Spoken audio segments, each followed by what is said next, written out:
成份糧真係 OK 嘅。如果唔係，我就大把錢啦，當年我萬幾蚊，食飯又唔使錢，搭車我有時行到翻去，做咗幾年嘢，冇錢剩嘅，我問你攞錢，我自己開始嘅，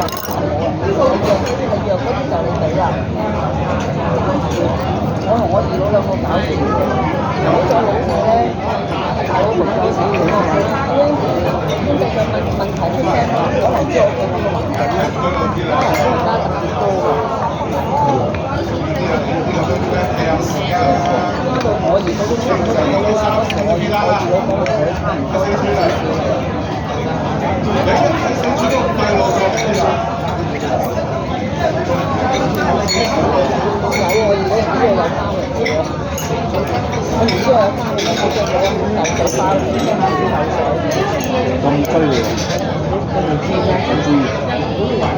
最勁好似差唔多1000蚊嘅，